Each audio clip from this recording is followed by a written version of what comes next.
Hey, everybody, welcome back to Rubbin' Racing Podcast. We got a full boat today with Spider, Quigs, Moonhead. We got Jacob behind the ones and twos. My name is Large, and this episode is brought to you by Body Armor Sports Drink. It's a real hydration with electrolytes, coconut water, and no artificial dyes, flavors, or sweeteners. With your favorites like strawberry, banana, and orange mango, but in a brand new look that you're going to love. Nice little rebranding here. It's time to rewrite your routine, get rid of the sports drinks your grandparents drank. Ouch. Get your Body Armor today at Walmart or local grocery store near you. Body Armor, choose better. They did. They rebranded the thing, and I got the tropical punch, and I can't stop drinking these things. So I got the dragon fruit berry. I've never seen this flavor, and I'm going to try it right now, Large. Yeah, there's only two things that I need on a good weekend. One of them is Body Armor, and the other one is obviously Blue Chew. Have better sex with Blue Chew. Blue Chew is the original brand offering chewable tablets for better sex. And starting now, Blue Chew is offering a combo so strong, it'll knock your socks off and your neighbor's socks off. You'll have to move towns with the amount of noise you'll be making. Blue Chew Max has arrived, and it combines the active ingredients of Viagra and Cialis into one chewable. The combo acts fast, and it lasts. Guys, be ready when she needs it. Get your first month of Blue Chew free. Great sex is a few clicks away. Sign up at bluechew.com. Consult with one of their licensed medical providers, and once you're approved, you'll receive your prescription within days. Blue Chew tablets are made in the USA, prepared and shipped directly to your door. And the best part, it's all done online. That means no visits to the doctor's office, no awkward conversations, no waiting in line at the pharmacy. Blue Chew won't stop until every man is bricked up like a brick house, and that's the mission. So make life easier by getting harder and discover your options at bluechew.com. And we've got a special deal for our listeners. Try your first month of Blue Chew free when you use the promo code Rubbin. Just pay $5 in shipping. That's promo code RUBBIN Rubbin. Visit bluechew.com for more details and important safety information. And we thank Blue Chew for sponsoring this podcast. All righty, boys, let's get to it. It's been a week. We've had a week off. It seems like a lot of the drivers had a good time on the week off. How's everybody doing? All fresh-eyed and bushy-tailed back with Rubbin' Racing. By the way, we're going to have Carson Hocevar on in a couple of minutes. He's going to sit down and talk with us, and we're getting geared up to go down to Talladega. But let's get a temperature of the room. How's everybody doing? Doing great. Had a nice Easter. I did miss the fact that NASCAR wasn't running. That being said, I don't know if it's fair to ask the Cup drivers to sacrifice their Easter for racing. It seemed like a lot of them did some really cool stuff. I saw Zane Smith, Noah Gregson, and Riley Herbst were all deep sea fishing somewhere. Saw Chase Briscoe was at a wrestling event. Kyle Larson was at WrestleMania. So it seemed like the drivers enjoyed their time off, and we also got to see Rockingham shine for the Truck and Xfinity series, which I thought was great. Before we get any further, I do want to say it has come to my attention that a big majority of our listener audience comes by way of podcast app, wherever you guys listen to podcasts. So just take a minute, subscribe to us on YouTube as well, and we would love that. So that's all I got. We appreciate you wherever you're listening from, and we appreciate your support, but we are also simultaneously trying to grow this thing. So maybe share it with a friend, and yeah, that's all I got. But had a great Easter. How about you, Quigs? Yeah, I had a great Easter. I stayed home, didn't do anything, which is the ideal way to spend an Easter. It was great. I could have used a race, but yeah, I'm doing great. Refreshed, ready to go. Moon, what you do? Were you at Rockingham? No, I stayed home, but it looked fun. It looked cool. I definitely, it's on my list to go to in the future. But I'm sure we'll talk about all that in a little bit. But yeah, I enjoyed a kind of a chill weekend at home, watching NASCAR, played a little golf, and that was pretty much the extent of my Easter. If I was to guess what your handicap is in golf, Moon, I'm saying that you shoot around the high 90s, low 100s. Is that a good guess? Yeah, I'm down towards the mid 90s these days. I'll give myself a little bit more credit, but yeah, you weren't far off. I've gone from not knowing really anything about golf at all. Like, I answered very wrong the first time someone asked me my handicap. But after a while, I learned a lot of it, and I've really enjoyed it. So hopefully we can knock a few more strokes off of it this year. Is there a shot that the four of us would ever be in a foursome together? Quigs, do you play? No, I want to play, though. I'm getting to where, like, friends are starting. That's what they're doing on the weekend. And I'm like, I think I need to just bite the bullet and make myself like it. Spider, you use the simulator, don't you? You guys got a fucking Spider simulator. nails it on the simulator. I know I'm not really the most humble guy you guys have in your life, but I think I'm the best golfer on the show. Okay. Oh yeah, I would think so. We were at the Barstool Classic in Iowa yesterday, and they had maybe 100 golfers. And at the end of the tournament, they do a putting challenge, putting contest where the winner wins tailor-made putter and $500. And Beef, who works on our foreplay show, had us. He's like, "Hey, we're gonna have Spider show you the line." Went up there, the first putt on the tournament hole drained like a 15, 20 foot putt, and then I watched the field come through and everyone tried their hand at it. And we went through maybe like 60 golfers before another guy made the putt and ended up winning the tournament. So I think my putter has been hot. And then the golf sim has really helped me with irons and drives and such. I also kicked Brandon Walker's ass in a putting contest on the Yak the other day. We played basically instead of pig, like you would with basketball, we played HO. Ho, which I guess was Kyle Bauer's addition to the Yak. And the first to make 2 putts versus me and Brandon would win the challenge. The loser would then have to have a millipede on their arm and have it defecate all over them. So I really didn't want to lose that one. I went up and I knocked both putts down in a row. Brandon missed both in a Looney Tunes ass fashion. It curved around the hole. And I got to watch him get shit on by some crazy looking reptiles. So it was pretty cool. And yeah, I really enjoy golf. Spider, do you think I'm coming at you when I say there isn't a universe that exists where you beat me in 18 holes? Yeah, I would take offense to that. I think there's only one way. I won't say it out loud. I mean, the fact that I played for 35 years, that's fine, right? I mean, you would throw that out the fucking door. You sank a putt so you didn't have a fucking centipede on your arm, right? Listen, the millions I've spent playing in Ireland, that means nothing to fucking you, right? There's only one way to settle it, Large. You're damn right. Pretty easy. Sharpen them up. All right, so we're very lucky that we weren't on last week because it didn't seem like people were crazy about that Bristol race. Right. It seemed like that thing was an overall stinker. I didn't think it did very well in the Jeff Gluck poll, but people seem to be raving about Rockingham, just about everything that went on around. You were at Bristol, weren't you, Moon? Yes, for the Saturday race, the Xfinity race. I was there. Fantastic time, right? Bristol was, crazy and whatnot, but didn't stay for Cup, and Cup seemed to have disappointed for most people. Rockingham seemed to have a much better feel to it. And right before we came on, we're taping on Wednesday afternoon. Spider had alerted me that Spire Motorsports just put out this press release about Rodney Childers leaving Spire Motorsports. Whenever people put out press releases, as everybody who's listening probably knows, they use the most benign boilerplate language possible. I'm going to read this if you guys don't mind, and you tell me if this seems benign and boilerplate or if there's something that's sort of, hinted at within it. NASCAR, this is from Spire Motorsports. NASCAR is an ever-evolving sport, and the path to improvement isn't always comfortable. The break in the Cup Series schedule gave us a chance to evaluate where we are as a program, and we took the opportunity to discuss the best paths forward for everyone involved on the team, and Rodney agreed it would be best for us to part ways. Rodney has worked at the highest level of our sport for over 20 years, and he knows what it takes to win championships. And this is where it gets interesting. With that in mind, we collectively acknowledge challenges with the team dynamic. Having the right combination of talent is just as important as the results on the track. As we move in a new direction, it is not lost on us that Rodney has been invaluable to our organization, and he will continue to be for others in this sport. But I think that the team dynamic, challenges with team dynamic, Rodney Childers wasn't happy there, or Spire wasn't happy with him. We're not going to get to the bottom of this. Maybe we'll ask Carson in a little bit. But again, this is fresh off the presses, so I wouldn't expect him to know anything. Where do you guys think Rodney Childers ends up? Or is this something where he just walks away from the sport, which I think is doubtful? No, I don't think he'll walk away. I think he probably walked away from Spire because he was not happy with, what was going on there, whether it be the departure of people that he's worked with previously or whatever kind of growing pains.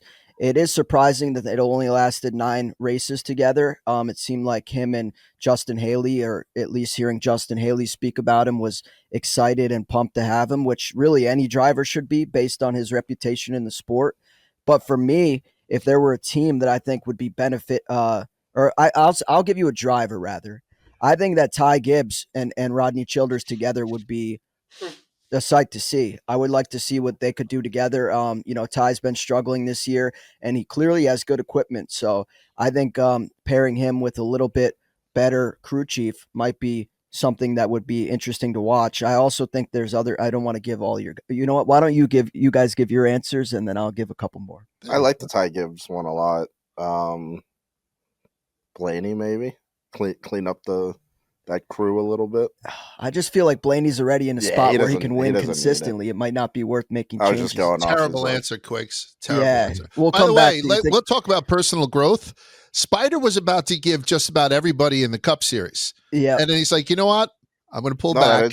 Guys, get your shit off your chest and come back to me. I appreciate that, that Spider. With the second generation athlete thing. I just listed all the best ones. You take it when it's like that one. I didn't really. Right. And the thing is, he left the whole fucking field except for the 54 for Quigs, and then Quigs shit the bed. Yeah. Where do you think? Where do you think that Childers should end up next? I don't know. I think this is probably going to be good for Rodney though, because I feel like he's got such a big name in the crew chief world that there's going to be so many teams that are just going to be throwing money at him, I'd imagine. I mean, I don't know. And I think Spider, he did give us the rest of the field, but I would agree with him. I think right now, if I was making decisions for Gibbs, I would probably be on the phone right now trying to get Rodney Childers into a meeting, because I don't think the 7 teams' struggles are really indicative of Rodney. It seems like they've had a lot of issues over there, really across the board with Spire, where they're all running good. They have speed, but a lot of stupid shit happens and takes them out of contention.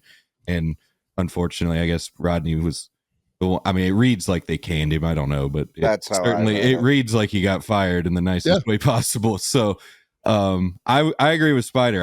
I think the 54 team should be on the phone right now. How about you, Large? Is there someone that comes to mind before I give a couple other honorable mentions? Maybe a reunion with Josh Berry, right?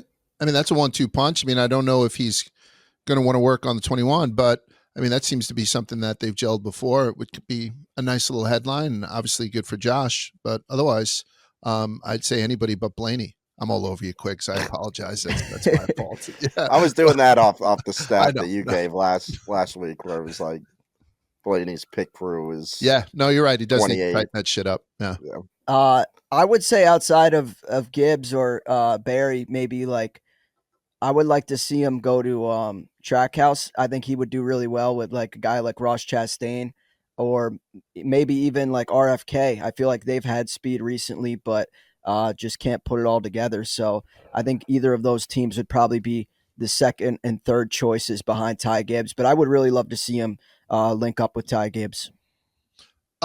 Second thing that I think is making everybody very happy is Jordan Bianchi had reported, it's unconfirmed so far, but sources saying NASCAR is close to announcing Miami will host the championship race next season, which everyone kind of knew, especially with the way they moved the schedules.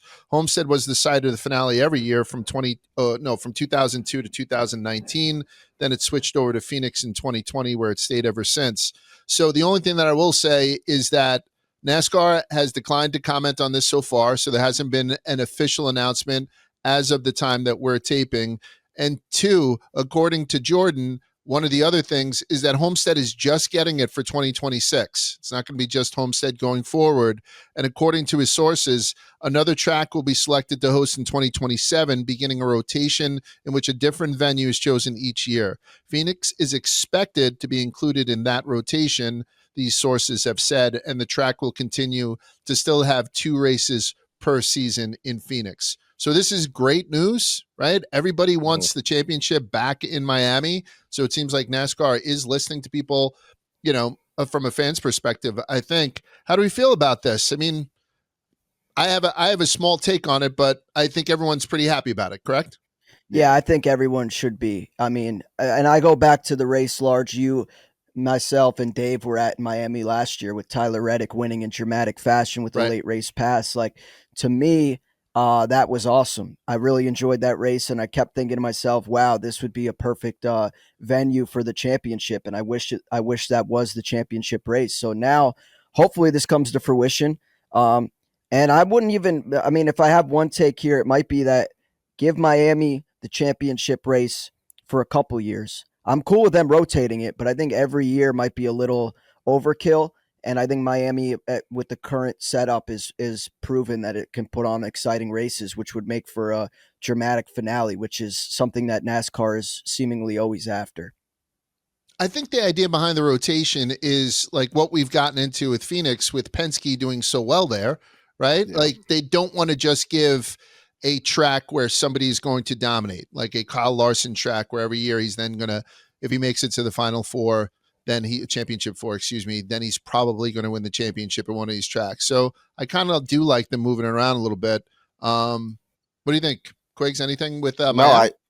I agree. I think Miami's great, but I think the rotation is maybe not necessary, but a good idea for the same reasons you said, of like certain drivers are just better at certain tracks. And like if the final, which they would never do, but like if the final race was at Pocono this season and you looked at DraftKings on odds to win the championship, it'd be Denny. Yeah. Like you could kind of be like, if he makes it there, he's gonna win the whole thing. Like, so, and like I think the purpose of the tracks they choose are ones that aren't super like dominated by a single driver and a lot more wide open. But yeah, no, I think it's great, and it's good to see Miami back.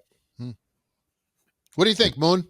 I love it. I've been calling for a rotation for a long time. I think that there's a lot of tracks here lately that have put on way better shows than Phoenix. No discredit to Phoenix because I've never been, but from what I've heard, it's a super, super nice racetrack and probably has the means to host a championship weekend. But I'd love to see Vegas. Obviously, Homestead would be awesome. Kansas even would be pretty cool. With the racing we've seen there lately. My only hope, as long as they never, and I love super speedway racing, as long as we never end it at a super speedway or a road course. As long as we keep it to the short tracks and mile and a halfs, or even, well, Fontana's gone, so I guess we can't do that, and we don't want to end in Michigan, but it'd be too cold, I guess, that time of year. But I'm all for it. And I'm excited to see how it plays out. And I feel like it'll almost give the championship race that Super Bowl feeling that NASCAR's kind of chasing, or that championship moment feeling where it's like all year, this is the year we're doing the Miami championship or the Vegas championship or whatever. So yeah. I think it's a great move. My take is that we've been to Phoenix. I think we've been there for at least 2 championship races, and the place is extremely accommodating. From the suite, the barn outside where we go to after the race, and then the cup, the guy who wins the championship comes down. We've seen that on 2 different occasions. But the racing isn't very good. Moving it to Miami, and like I've said it before, the place looks like a fucking La Quinta. If they don't take this time off to put in all the stuff that NASCAR needs to run a flawless race, then this is going to be a failure. They need some Wi-Fi. They need a fucking paint job. They need all those type of things. And if it rains for the championship race where that gets fucked up, then everyone's going to be like, you got to move it back to the desert. We can't do this to go through a 38-week season to then have you not run the race on Sunday. You know what I mean? Like the reason they run it in the desert. In Florida. Yeah, so yeah. It does. It rains a lot, particularly in fucking November. Right? Yep. Like that's what people have to keep in mind. So, you have to look for these arid conditions. Shit, I wouldn't mind seeing it in Michigan, but Michigan in November is fucking terrible. Like, you know what I mean? Every place in November is terrible except in the desert. So I am praying for sunny skies and smooth sailing for the championship race in 2026. And I'm looking forward to going back down. You know what I mean? I just got back from, so did you. We just got back from Miami, both of us, Spider. I was there for the ABB NASCAR EV prototype showcase at the Formula E race. It was pretty cool. And funny enough, it was raining when I arrived there. Oh, really? I like Miami. Obviously, I think I wouldn't want to live there. I think it's kind of like guys with 500 credit scores driving like Lambos, making poor financial decisions. But in terms of the racing, I think it's awesome. My only thing is, I think Homestead is so far. I shouldn't say so far, but it's far enough from my downtown Miami, like the city of Miami, that it's like a little bit removed. I would love to see like party buses and whatnot going down, taking fans from greater Miami down to Homestead and trying to really get new fans onboarded, because I do think it is a great track for a championship. And I think if they really leaned into it with stuff like that, maybe a fresh coat of paint, as you suggest, Large, they'd be in a much, much better spot. But yeah, I had a great time in Miami this week, or I don't even know when it was. Time's all blurring, but got to speak to David Reagan about his take on the NASCAR EV prototype, and saw Raja Karuth in the Formula E car, as well as Jamie Chadwick wheel the NASCAR EV. So they did a cool driver swap. I got to speak to some cool people that are in the electric car space, and I learned a lot. So I appreciate their invite. It was really cool. Did you get to see any of the racing? Yeah, so we actually stayed for the Formula E race there at Miami. I was having a hard time kind of wrapping my head around it. Definitely kind of interesting. Basically, they regenerate a lot of the battery power required to run these races by way of braking. So it's always going to be on a road course, and ovals are kind of out of the question. It was only my one complaint, I would say, is that it just felt short. Everything about it. We only saw the EV prototype on the track for a very, very short amount of time. And then the race itself, the Formula E race, was only, I believe, 26 laps. So they just not pit really in that? No, I mean, they can and they will, but they typically don't pit, or at least I didn't see many pit stops. Also, pit road looks wildly different. You go to a NASCAR race, there's people everywhere. There's equipment everywhere. There's massive pit crews. It seems like a lot of the preparation was before the race and kind of getting things ready and hopeful that they wouldn't have to pit. But they did have like replacement wings should one have gotten damaged during the race. I kind of actually would have liked to see a pit stop up close, but I was watching from the grandstand, and it was a great event, all things considered. But if I have one complaint, it would just be that it was a little bit short. Is it quiet? It was quiet, but they also like it must be, right? A little necessary context here before I get sewered for this take. Go ahead. I'm a guy with pre-existing hearing issues. I would say like my ears are probably my worst sense. I could smell like a bloodhound. I could smell if someone's smoking down the street, whatever. I could smell what you had for lunch via the Zoom call, Large. But I can't hear for shit. And I think going to these NASCAR races, and we're blessed, we get, full access. We could sit up against the wall, go in the pits. It has only magnified those troubles that I have. So call me. I don't even know what they're going to say, but I feel like a lot of people, a lot of people love the fact that, NASCAR is loud and it rips, and don't get me wrong. That's cool. That's great. But there is something to be said about sitting next to someone at a race, being able to have a conversation with them and talk about the racing you're watching. And it's not like Formula E was completely silent.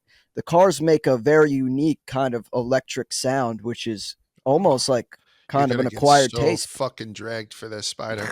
You're gonna get so dragged just for the fucking lawnmower. No, honestly, I thought it was cool. It sounds like high tech and cool like shit. I don't know. To me, the other thing is like you have to be chasing innovation. If we're just doing the same thing over and over again, I just think that's kind of lame. Like everything gets better the more people challenge norms and go outside of the box. Now, I'm not sitting here saying that NASCAR should go full EV, but after this, I would probably say I would welcome an electric series around NASCAR for sure, even if it's like a little teaser to the bigger events we might see in a weekend. If they did like a 20, 40 lap race in electric cars at the track on maybe Friday before the truck race, that would be something I would attend. And I think NASCAR fans would be foolish not to at least explore that and not write it off so quickly. I tend to agree. Like, as long as it doesn't replace, if it just complements, right, then we'll be fine. I just checked my emails because this NASCAR season 2 of Full Speed is hitting on May 7th. Have you guys gotten the advanced copy yet? Yeah, I have. Don't say anything about it. I haven't watched it yet. I have not had time to watch it. Forward me this. Yeah. So May 7th is when it drops. I believe there's going to be 5 episodes. we've gotten them an early look at them. I just downloaded them, Spider. I'm going to watch them on the way to Talladega this weekend. But I was told that we have an embargo, I think, until the week before. So we will have it all watched before this thing drops. Maybe we'll do like something special where we kind of give you guys a preview of what you're going to see. But right now, I'd actually asked the young lady who was a representative, let's say we watched it, we fucking loved it. Should we just say, hey, this thing's awesome? She's like, nope, total embargo. But the thing is hitting on May 7th. We're going to get the sneak peek on it. I hope you guys are jealous about that shit. And I'm hoping for some fucking big maybe beautiful we things. upload it to our YouTube channel. Yeah. Let's break it. Let's break this whole fucking thing. No, but honestly, back to the YouTube thing, we do have a lot of good stuff upcoming. Not to tip our cap, but we have 2 very veteran driver household name interviews upcoming in the next probably month or so that I'm very much looking forward to. We're going to have our Talladega vlog presented by Chili's, and we'll have a full recap of our experience there from this weekend up early next week. And then we have another driver. I'll just say it, we got Frankie Muniz coming on the show too soon, and he's a really interesting guy. So between his acting and child star and now turned love for racing, I think he'll be a great guest as well. So a lot to look forward to. And the large for Spider golf. The golf outing. Yeah. Yes. Just the one-on-one. No cameras, by the way. It's just Quigs is going to be there looping for us. No cameras until we're on 18, and then we'll see what the score is, and I will make an executive decision if anything will be posted or not. I know neither of them had volunteered, but Spider, you can pick your caddy. You want Moon or you want Quigs? I'm going to pick Moonhead. I think he'll keep me level-headed. Obvious. I will gladly take the fucking rocket science. Show me the angle of entry and all that kind of stuff. Quigs could be Bryson DeChambeau's fucking caddy with all of his brain power. Yeah, but I'd overthink everything. Quigs, how proud were you of Gail King and Katy Perry when you saw them return back to Earth after that momentous space adventure that they had? You must have been just beaming with that, right? What a fucking accomplishment for humankind. It's an embarrassment for the men and women who put their lives at risk and actually do space exploration. They're wearing jewelry. Good for them. Good for fucking them. Crazy. You spoke about Frankie Muniz. Man, I had a tough time with that name the first time I met the guy. I felt very bad when I read this headline that he had said that after a string of setbacks, including mechanical failure, ended his race at Rockingham, I think it was a steering wheel issue. Frankie Muniz says he may be at a new low mentally and emotionally. I like Spider had said, we had the opportunity to interview this young man. I think at least a year ago, we did some go-kart racing with him down at South Street Seaport, and he's a fucking gem. This guy's a gem, and I can just imagine all the pressures that he had on him being a child actor, now going into try and be a racer. So I am actually looking forward to that. On top of the 2, I know you'd mentioned Frankie by name. We have 2 fucking superstars, kind of legends of the game who are coming in the next couple of weeks. And I'll mention again, we have Carson Hocevar coming up in just a couple of minutes. And speaking of Carson Hocevar, it was announced yesterday he'll return to the Truck Series. He'll pilot the number 7 Spire Motorsports Chevrolet for 4 races, sponsored by Chili's. He's going to compete at Texas Motor Speedway, at Kansas, then home game for him at Michigan, and then at Pocono. So we'll ask Carson about that in a couple of seconds, but he'll be up running 4 races in the Truck Series at least. I love this it. Season. Yeah. I mean, Chili's has really stepped up this season. I mean, obviously we're working with them and we're pumped to be working with them. But you look at, I think they added they bought the naming rights to the ARCA race at Daytona just a couple days prior to that race, and then now they're committing to Carson Hocevar to run in a couple more truck races. So he's going to win one of those too. I think so too. I think look for him at Michigan at his home track there. But I love what they're doing, and it's great to have them involved with not only us but also the sport, and they seem to enjoy it. So love that. From a historian's point of view, Moonhead, because you're an in-house historian, does anyone have a problem that NASCAR announced its nominees for the 2026 Hall of Fame class in Kurt Busch and Corey LaJoie's dad, Randy, was added to the list, or do both those guys just absolutely make sense? Both of them make absolute sense to me. Okay. Yeah. So these guys should probably moonwalk in. I love the fact that both these guys, when you kind of just look up and do some research on it, like Corey's dad was suspended for like smoking weed after the Coke 600 with a bunch of guys. And obviously Kurt Busch has had, some problems behind the wheel as well. A couple of DWIs or alleged DWIs. I don't know how he settled them, but he did have a couple of things in his past. I love how he can just shrug this off, put these fucking guys in the Hall of Fame. It's so fucking refreshing, but I just don't know enough about Randy LaJoie. What can you tell me about him?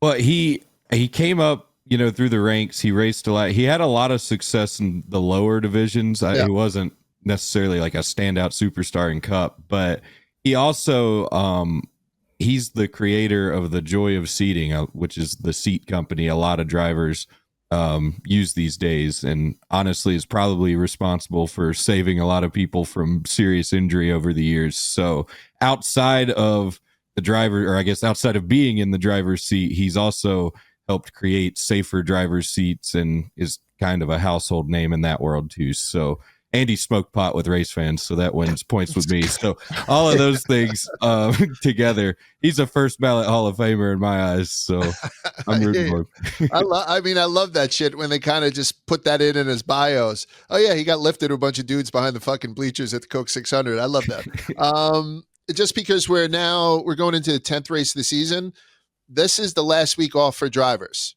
They now have 28 weeks straight through until November without any kind of week off, and that's including obviously the All-Star race. They threw in a couple of new kind of gimmicks with the All-Star race this week as well. I don't know if I fully understand them. I know they're increasing it to 250 laps, and they're doing some sort of promoters like flag where they can throw an extra caution somewhere before lap 220. But I'll take a deeper dive into that. But we have a long season now ahead of us, 28 weeks. But I'm going to ask you guys now, since we're back after the first break, which of the current big four is emerging as your championship favorite? I think the big four are self-explanatory because Byron, started off the season when Daytona 500. Then you had Denny go on his 2 race, and then Christopher Bell and Kyle Larson. Do you guys have a favorite right now out of that big four? And I have a follow-up question to that because Ryan Blaney is actually shorter odds than William Byron to win this whole goddamn thing. Even though Ryan Blaney hasn't had a win yet this season, he's scored the most stage points in the series so far this year, and he had 3 consecutive DNFs at Phoenix, Vegas, and Miami. So the big four: Bell, Byron, Hamlin, and Larson. And for some reason, you still have Ryan Blaney kind of floating around in that discussion. So what do you guys think? What do you think about the championship four now? If you had to throw a couple of bucks onto it, and listen, you're not going to get long odds. Kyle Larson is plus 300 to win the whole goddamn thing. Just fucking wild. Christopher Bell is plus 450. Denny is plus 600. Byron is plus 700. But like I said, Ryan Blaney's in there plus 650 in between Denny and William Byron. So right now in the clubhouse, if you had to throw $100 on one of them to win the whole goddamn thing, who do you got? I'll start. And I would take probably, and I know this is like your question is who's emerging as the championship favorite. Obviously, the odds tell a different story, right, but I'm just going to eliminate guys because for different reasons. Kyle Larson, I thought was going to win it last year, and he just didn't. And he looks good, but I feel like always late in the playoffs, some shit comes up for him, and he just misses by a little. Now, obviously, he's won a Cup Series championship, but if we're talking about Phoenix, where the championship is this year, for the time being, I think, as you said, Large, earlier in the show, the Penske guys show up. And for that reason, I'm going with Ryan Blaney or William Byron. Ryan Blaney being 6.5 to 1 on DraftKings seems like a fair price. Obviously, he struggled with 3 consecutive DNFs, but I don't think that luck is going to last forever. And then William Byron, he's a guy that I feel good about pretty much all the time. He's won at a lot of different tracks. He's won back-to-back Daytona 500s. He's always seemingly there. And I expect him to make the championship four again this season and compete for a championship with a stronger, more chip on his shoulder kind of perspective. Christopher Bell, I know Quigs often talks about how he kind of struggles and shit hits the fan. I'm a little reluctant to pick him or Denny just because if you look back to last year, a lot of their success came in the first half of the year, and then they kind of really tapered off as a team from there. So obviously I've been impressed with what Christopher Bell has done this year, but I need to see him win later on in the season and kind of keep riding the high that he's been on. So, and then Denny, obviously he's a guy that the championship seemingly evades him for whatever reason on any given year. So I would not put money on him, but I would be somewhere between Byron and Blaney. Okay. Fair enough. I do kind of the opposite of your last statement. I feel like I get this feeling every year when I'm like, Denny's got to win one eventually, and he's due for one, and he's racing good. And he, to me, like, out of almost any NASCAR driver, which I think only helps you so much, but has that, like, killer competitive edge mentality. And I think with the odds and the fact that I think he's going to get one before he retires, and it's got to be sooner rather than later, I like Denny out of this group. Wow. I didn't expect him to take Denny. No, me neither. Yep. Moonhead, what do you got? I feel like Bell's just having such a breakout year, even though they've had some bad runs, going 3 in a row, one of which being Phoenix, if I remember correctly. And he's been, I don't have the stat offhand, but I know, he's no stranger to making it far into the playoff run and kind of being there and in contention. And I just think with the year he's having, it looks like a different Christopher Bell almost, where he's taken that next step as a driver in the Cup Series and is almost always in contention when something doesn't go wrong. So I think for that reason, I'm going to believe in Bell. As much as I want to see a Denny championship, I think the longer it goes on, I think he might just be the next Mark Martin. I don't know that it's going to ever happen for him. And it may not even be his fault. It could just be stupid shit happening in the playoffs. But out of the 4 we've got right now, Bell's my favorite. Nobody likes Larson. Except for the odds makers. I mean, everyone likes Larson. But do you stay away from it because he's plus 350? If I did this with, even odds, does that even the field where you think that Larson then is probably number 1 with the bullet with even odds? If everybody across the board was plus 500, everyone's taking Larson? Yeah, I think I would have chosen Larson if you're just like, which one of these guys would win? Is anybody rooting for Larson? I'd like to see it. I mean, I'd like to see him win another one for sure, because I do get sick of the whole NASCAR fans, for whatever reason, have this debate about the greatest driver in the world. And for some reason, a large portion of the fan base doesn't want Kyle Larson to be viewed that way, which is crazy to me because I want a NASCAR driver being looked at as one of the best in the world. Right. And I feel like if he racks up a few more championships, it'll look a lot better in that argument. So for that reason, I'd like him, but I don't think the odds change it for me. I think this is Bell's year. I believe it through and through. Can I just give a follow-up question then? Minus Larson, the 5 Cup Series winners who are still active have not won a Cup Series race so far so championship drivers haven't won a race this year except for Kyle Larson. So I'm going to tell you that the active champions still chasing their first win in 2025 are Chase Elliott, Joey Logano, Ryan Blaney, Keselowski, and Kyle Busch. Okay? Those are your 5 guys who have won championships before. And they haven't won a race yet this season. Who do you guys think is least likely? I'm just absolutely flipping the script.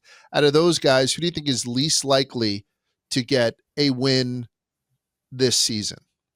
Joey Logano, Chase Elliott, Ryan Blaney, Brad Keselowski, and Kyle Busch. I won't say this season, but who do you think is going to be the least likely to get the win first, to get off that schneid out of those guys? So I think everyone has the opportunity to win. Sure. Yeah, Blaney's is off the list, I would assume. Yeah, I would take. Who's least likely? I'd go with Kyle Busch. It's down to those 2, right? Keselowski like always just kind of sneaks a win in somewhere. I could just see Kyle Busch not winning. Like, it feels like he's improved a little bit from last year, and things are going a little bit smoother. But I think my pick out of that would be Kyle Busch. Kyle Busch is another guy that should be in the Rodney Childers sweepstakes. I should have mentioned him. I think that would be cool. Weren't they together before? I can't speak to that. Honestly, weren't they at RC? Or no, there was. Wait, I'll check it. I will check it. Who do you think, Spider? Who do you think's the least likely to get that first win out of the former champions? I think like Kyle Larson is plus 300 or plus 350 to win the championship. Kyle Busch would probably be around that same number to win this particular question. I think he's probably the favorite to not win out of these guys. I also think, I don't know, I feel like I've been kind of underwhelmed with Joey Logano this year. We've seen, pretty good successes from his teammates or even his Wood Brothers counterpart. And it looks like Joey's still kind of just searching for something. But Joey and Keselowski would probably be those two guys outside of Kyle Busch that I would be concerned about. I fully expect Chase Elliott and Ryan Blaney to win races this year. That being said, I did say in my predictions episode that I thought Chase Elliott would have a monster year. Now, I do need a little bit more from him so far, but it just seems like he's struggling in this next-gen car. So, excuse me. I don't know. I like to think he would have kind of figured it out by now, but we need more from him. So, Blaney would be my last pick, then Chase Elliott, and then the remaining three are kind of up for debate. Am I crazy for saying it's Keselowski? I mean, I don't think so. I think RFK, the only driver to lead a single fucking lap this season, is Ryan Preece, right? It just seems, and I think Brad has been particularly disappointing. I could see Kyle pulling off a win. Where we go? We're going to Talladega, then Texas, Kansas, and then into the All-Star race at North Wilkesboro and then to Charlotte. I don't know. I think I might put Brad on that list, which means everybody should bet on Brad Keselowski to win this weekend in Talladega. But am I crazy for saying it might be Brad K-Moon? You're not. The only reason I'm not is because of tracks like Talladega. He's so strong on the plate tracks, and I feel like his luck is considerably better than Kyle Busch's on the plate tracks. And not to say that Brad or Kyle can't win elsewhere. We saw Keselowski win, Darlington and kind of shock the world last season, but Kyle Busch, RCR's just, I feel like we've said it time and time again, they're just not in a good spot right now, I don't think, and it's going to be a very, very uphill battle for Kyle Busch. That said, I don't think it's all great for Chase Elliott. Do I think he'll probably get a win? Probably at some point. And not discrediting Chase as a driver. Hendrick is firing on all cylinders, it seems like, and running halfway decent across the board. So I think his chances go up off of that alone. But the absolute two locks for a win on this list, in my opinion, are Logano and Blaney. The Penske cars and the Fords in general are running pretty good. So I'd say Keselowski has got a better shot than Busch, and I'm going to have to say Busch probably won't get a win. Oof. Can you guys give me an unbiased opinion on this? Because obviously I tend to be biased.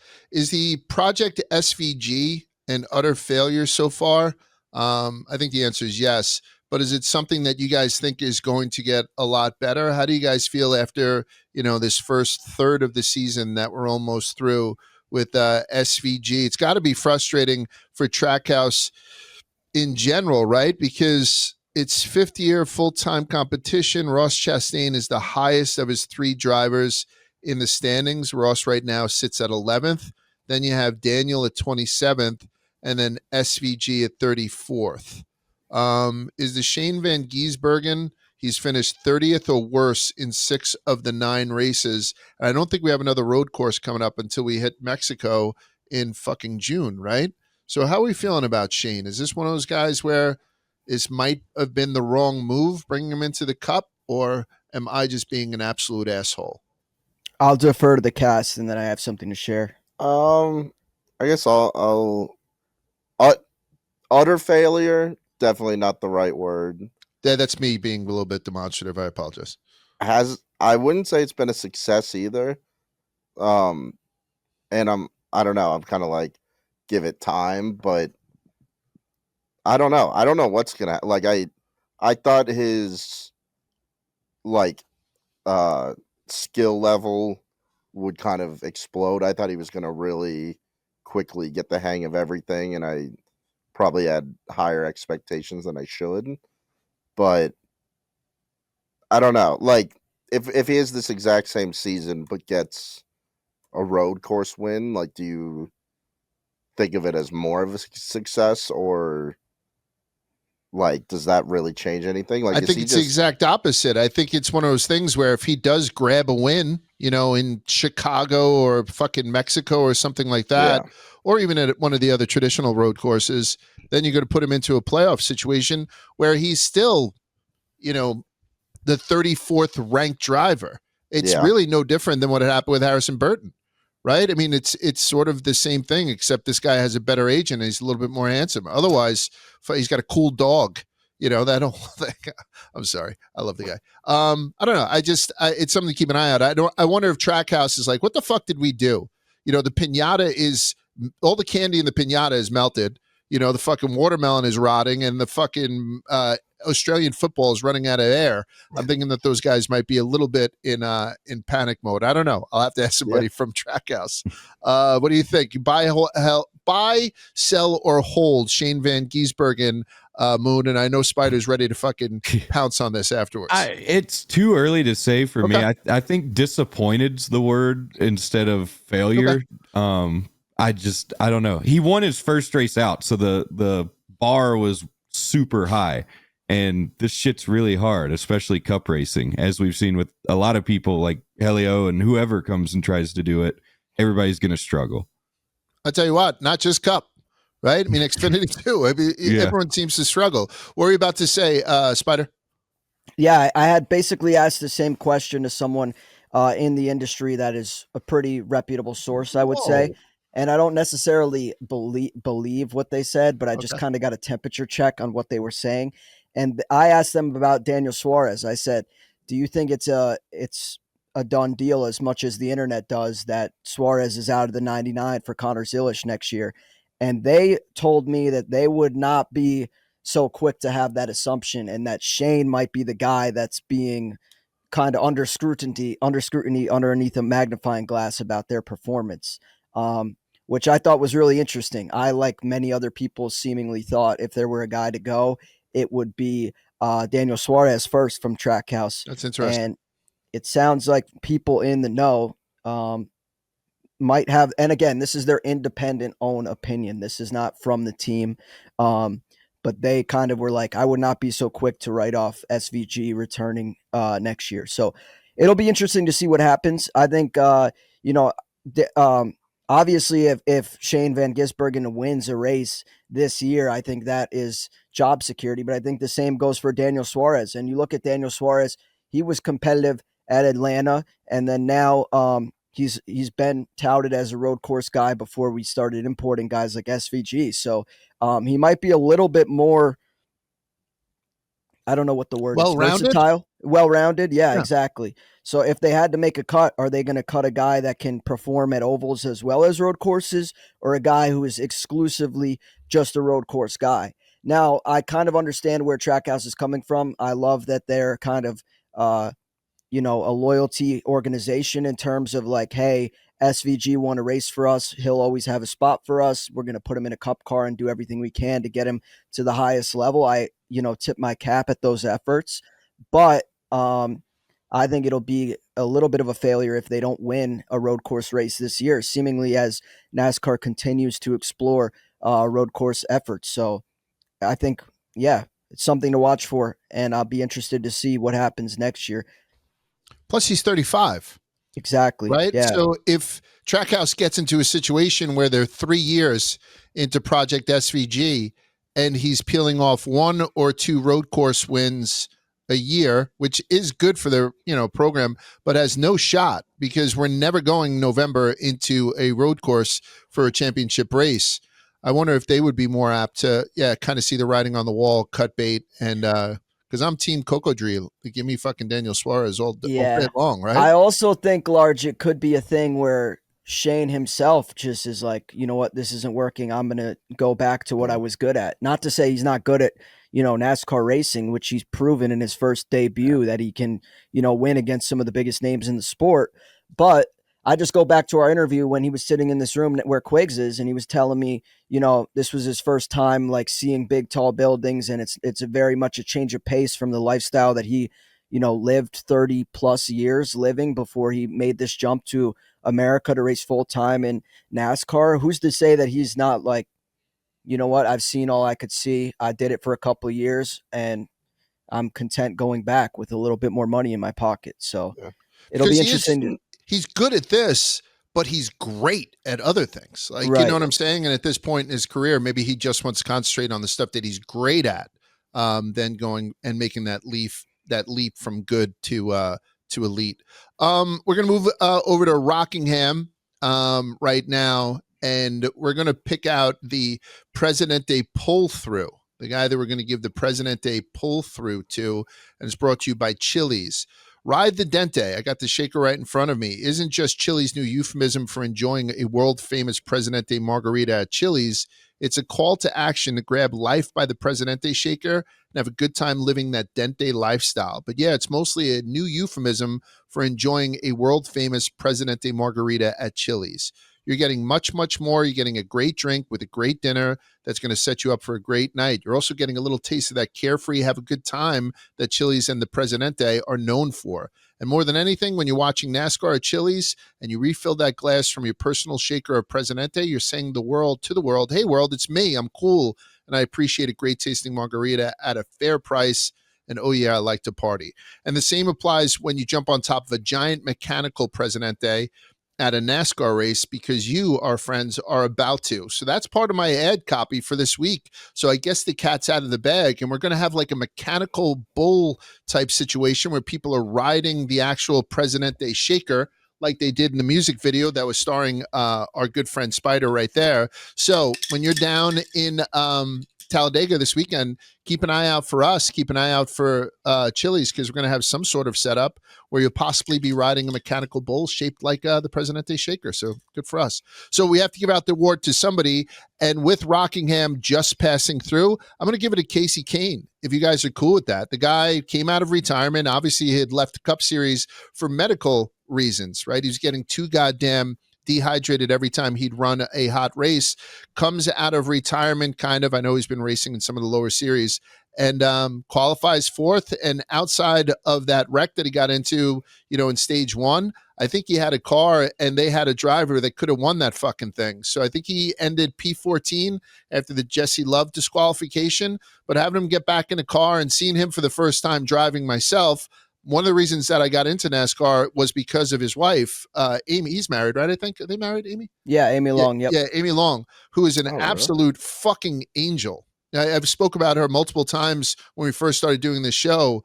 We did the pace car ride in Daytona with her and the whole deal. Absolute gem of a person. They have two beautiful kids, and seeing them on the racetrack, everybody was so goddamn excited about it. I don't know. It had that Presidente feeling. So the Presidente Award this week goes to 18-time Cup Series winner Casey Kane. So qualified fourth, finished P14. Pretty good day for a guy coming back to racing in the Xfinity Series at Rockingham. Truck Series was cool. Tyler Ankrum broke the longest active losing streak, 130 races. So last time he was in the winner's circle was in 2019. Congratulations to him.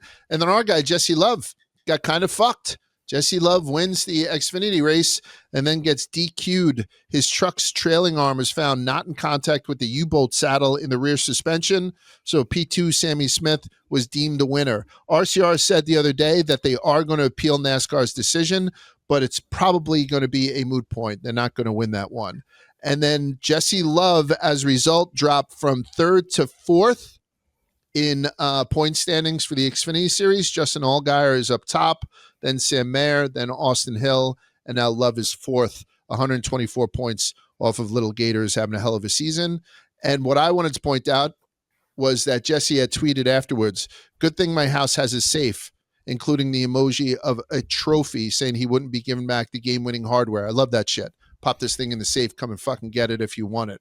What do you think about Jesse Love's performance?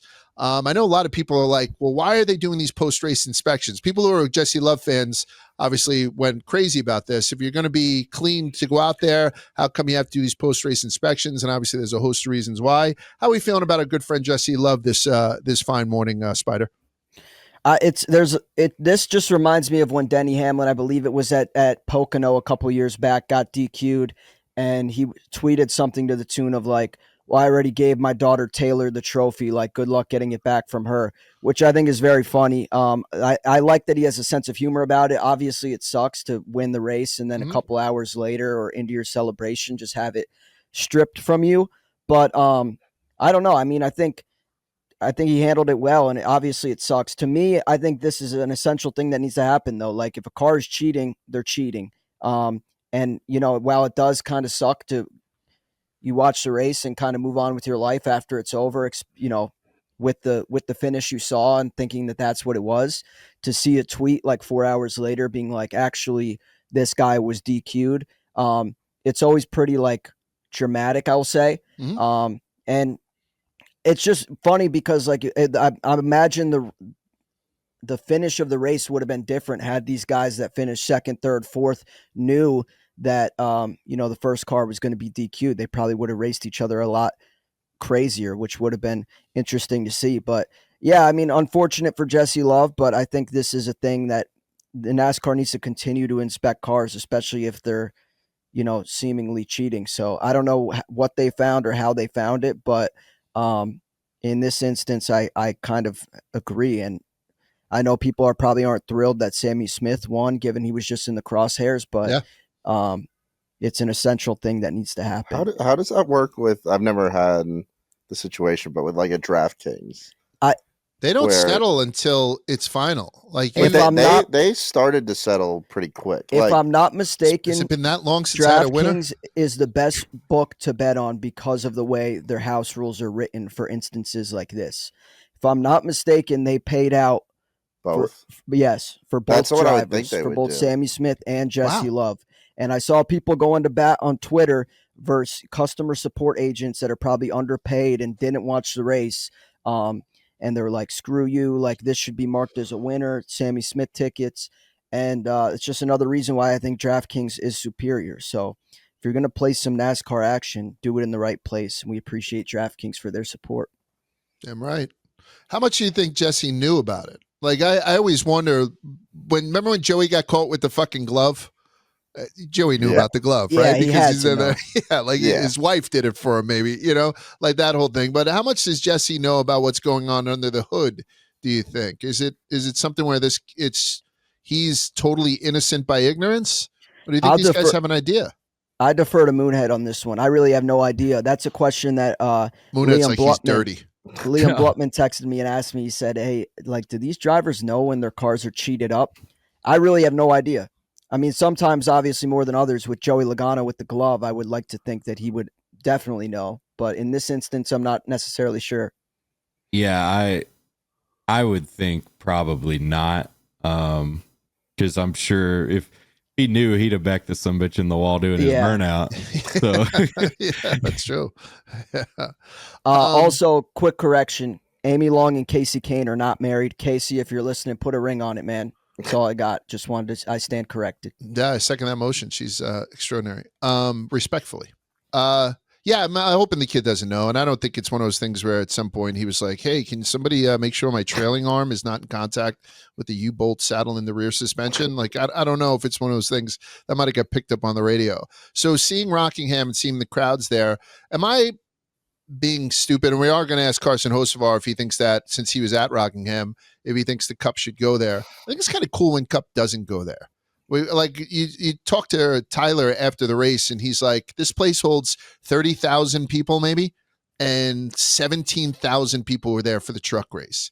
He's like, I walked out there to a not capacity crowd, but a very full crowd, and I was like, man, this is fucking awesome. And then the next night when Xfinity comes in, 25,000 people are there. So again, these guys are like rock stars, and the fans there were like really getting into it and stuff. So I don't know if maybe they should just have that special places in these smaller places like Rockingham where it's just Cup and Xfinity. Or I don't know. It seems like it might be something for them to consider because it's great for the guys who are behind the wheel. I tend to agree, and I typically take the other side, Large. But no, I think that's a great point. The fact that they were kind of the main show in town that week was awesome, and I think it allowed those guys in series to shine. Granted, obviously, Cup Series was off for Easter, but I think this is something that should be explored more. And I know they do it occasionally. You know, you have Xfinity at Portland and such. You have the trucks going to Lime Rock Park this year, but I think it's a good idea. Obviously, in the logistics sense, it makes sense to have, you know, a lot of overlap with where your lower series race, like for example, this weekend at at Talladega rather. And that's great. Those are races that I hope to attend, but I also think there's something to be said about having them have their own main event. And I think it's great. It helps those lower series shine, and the smaller markets that are kind of forgotten also get some love. So yeah, I agree with you wholeheartedly. Oh, thanks, brother. Look at me. One in a row. Let's go. Yeah, but, you know, because we've gone on Friday, especially at bigger tracks, and then you can really see the sparsity in the crowd. But if you have a 35,000 share arena, a stadium that has, you know, 18 to 25,000 people in it, it's a fucking pretty good crowd. So I'm happy for those guys. Let's ask Carson Hocevar about it. Let's go 3 wide with Carson Hocevar, and this is brought to you by Game Time. They don't make it easy to buy concert tickets these days. Got to sign up for pre-sale, get in the queue, and by the time you get through, the best seats are gone. Going to a concert should be about the show itself, not waiting in a virtual line. Lucky for me, I always use Game Time, the official ticketing partner of Barstool Sports. Game Time makes getting tickets faster and easier. Prices on the app actually go down closer to its showtime. I was looking at tickets for Little Dirk the other day, and I saw an amazing deal for great seats, and it's like only like $150. So what are you waiting for? I'm going to buy those Little Dirk concert tickets right now. Take the guesswork out of buying tickets with Game Time. Download the Game Time app, create an account, and use the code RUBBIN, RUBBIN, for $20 off your first purchase. That's a great deal. Terms apply. Again, create an account and redeem code RUBBIN, RUBBIN, for $20 off. Download the Game Time app today. What time is it? It's game time. And with that, let's talk to Carson Hocevar. Hey, everybody, welcome on back. As promised, we have Carson Hocevar on. Right before we came on, I gave him a tremendous compliment on how his eyes are popping in this light today. Carson Hocevar, welcome back to Rubbin' Is Racing. It's nice to see you again. How's everything going? Good, man. Appreciate having me on. Appreciate the compliment.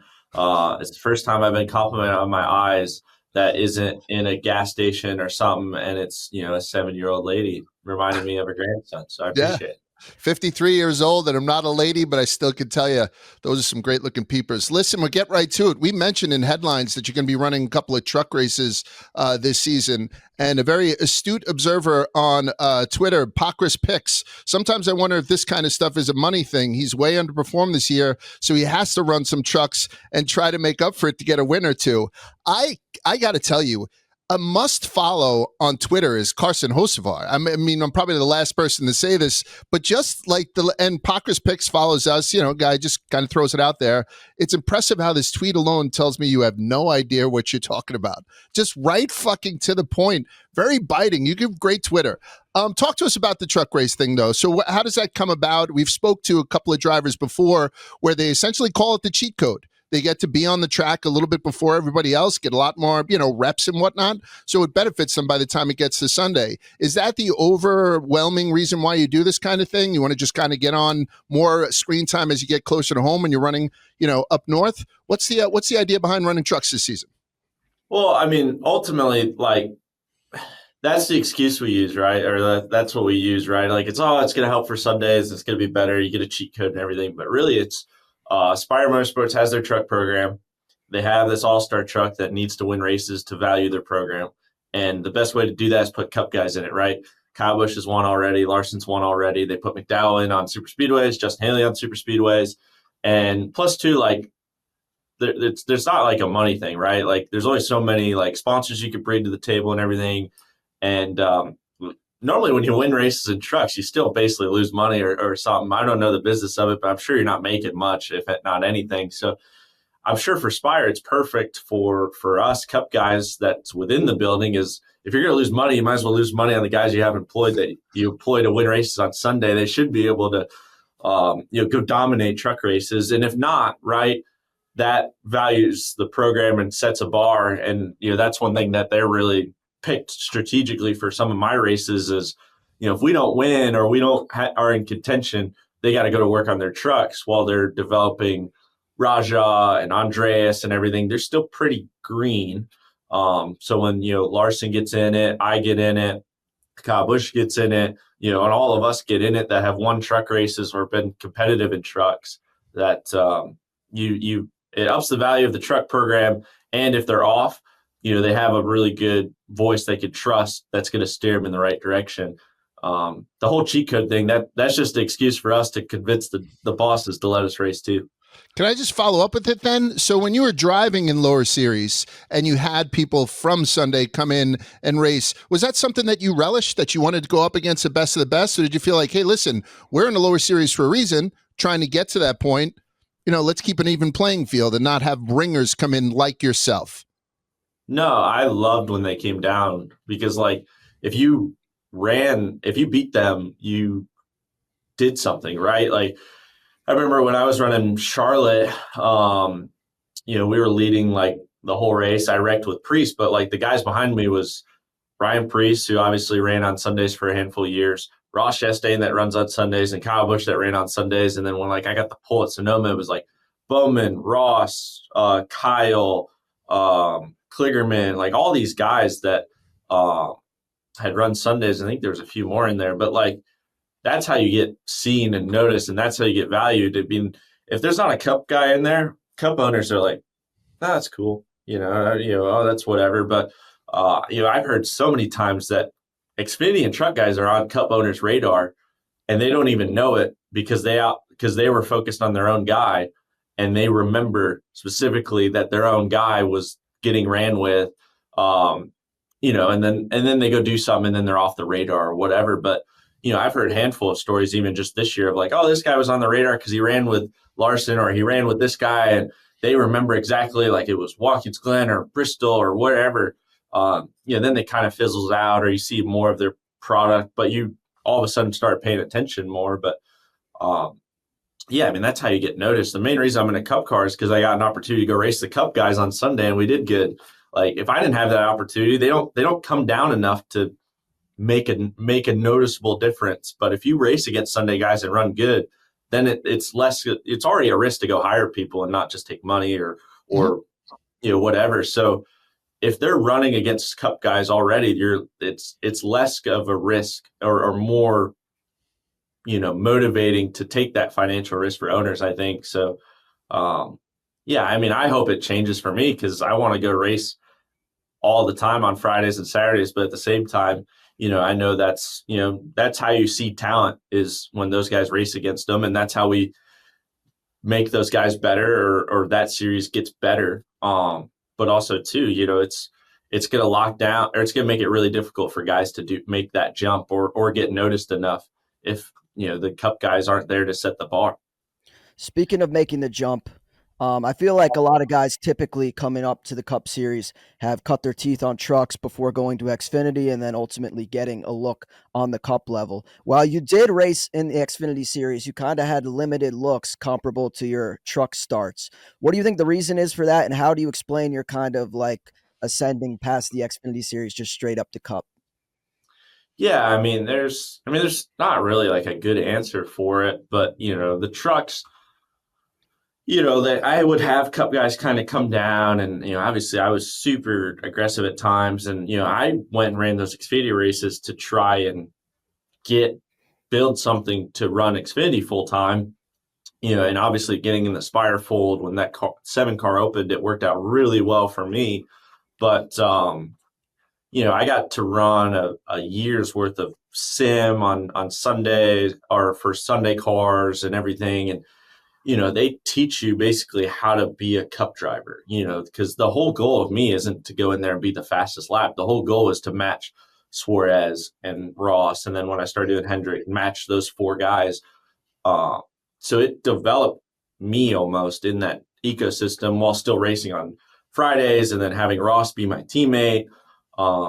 Just learning from him and doing everything and watching and kind of having an idea. And, the first time I got in a Cup car, I think the biggest thing was I wasn't scared to upset anybody, make any mistakes, wasn't scared to wreck the race car. I was mainly just scared to be slow. I was man, because, I would talk to other Cup guys when they would give me advice, and all the advice would be is just how to get out of the way when I'm getting lapped. And I'm like, is that all y'all think I'm here to do? And everybody else is just, I'm hearing like, oh, if, we could run 30th today, that'd be great. Or if we could just run 25th, that would be amazing. And I'm like, is that like really it? And like, they're like, we just want to finish all the laps. And I'm like, that's literally my bar, is like run 30th and finish all the laps and stay out of the way when I'm getting lapped. I'm like, fuck that. Like, basically like, no way. Like for me, I'm just like, if that's the bar, I'm playing with house money, that I just am going to be as fast as I can. If I wreck out lap one, or I spin the car or do something, at least I was fast doing it. You can't do it being slow. And I think a lot of guys, they miss out on opportunities like that the second they get a chance, either in Xfinity or Cup, that they're so focused on just running all the laps, and everybody talks them down. And it would have been a big what if, right, for me, if I did that rather than run the 70 laps I did and drive to 15. You don't get hired running 30th. You get hired by just going and showing potential. And I just knew that was a big opportunity for me, and that is really what made the difference. You mentioned Ross Chastain, and Large and I were at the Atlanta race. We had a great time. We were there with Body Armor, one of our sponsors, but we were meant to be rooting for Ryan Blaney. That being said, I had a really hard time not rooting for you as you drove your ass off and kind of cut your way to the front of the field there. After the race, I saw you and Ross were having a discussion. What was said during that time? Was it more advice, or was he upset with you? And what can you learn from Ross Chastain, another guy that's been kind of in the crosshairs for being overly aggressive? Yeah, I mean, we kind of just agreed to disagree.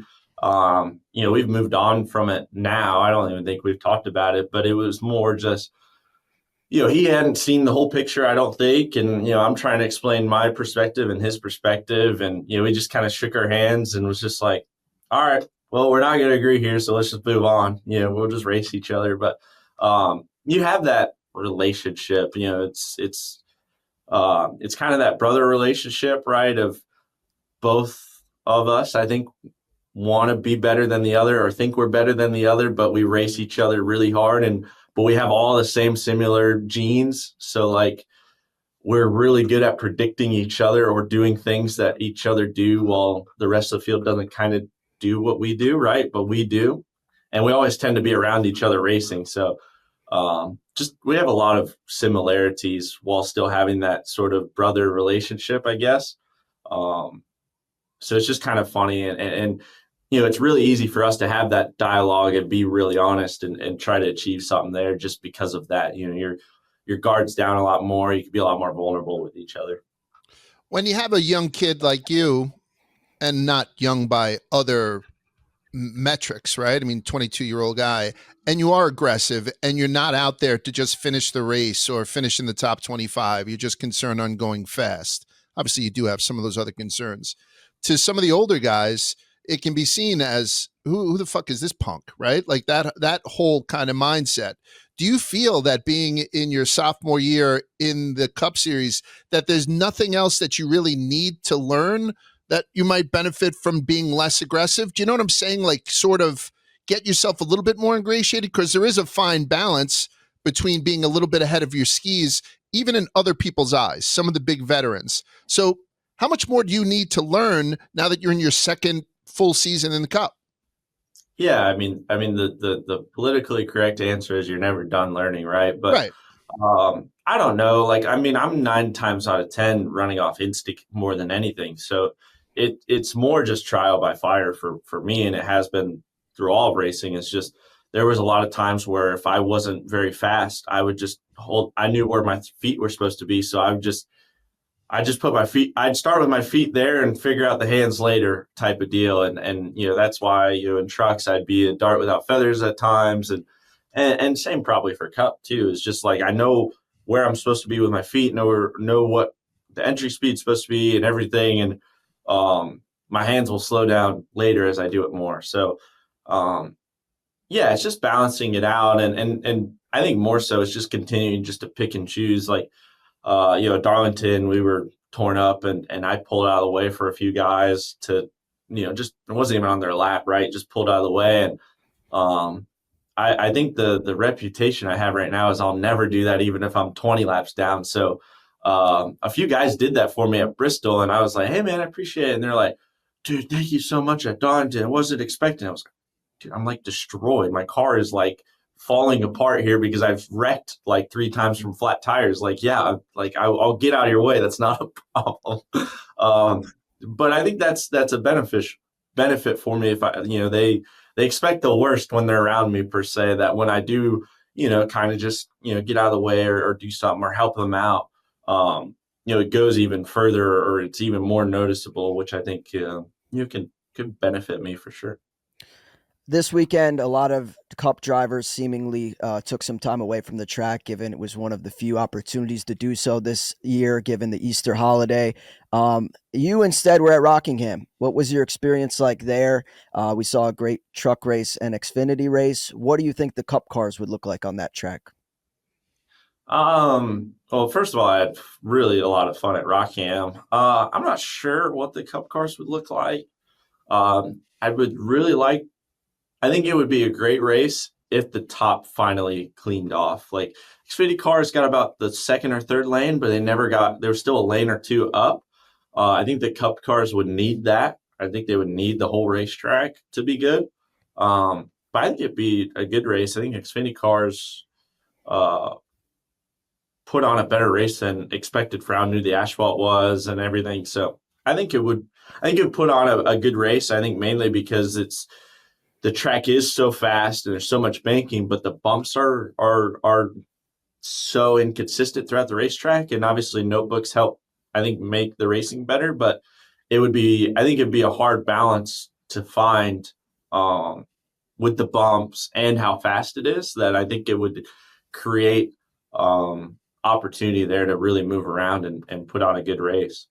I always ask our guests if they could add and remove one track to the NASCAR Cup Series schedule, what they would choose. So I'm going to do the same for you. Is there a track you think should maybe be retired and then one you'd like to add to your guys' lengthy schedule? I mean, we were sitting there thinking about what Rockingham would replace. Like, I don't think you're going to, like, because you got to go in the same market. They've already destroyed Richmond and everything. I mean, ultimately, I would want to take a road course away. Like, I think we do enough of those. I'd like to retire one of them. I don't care what one, just one of them.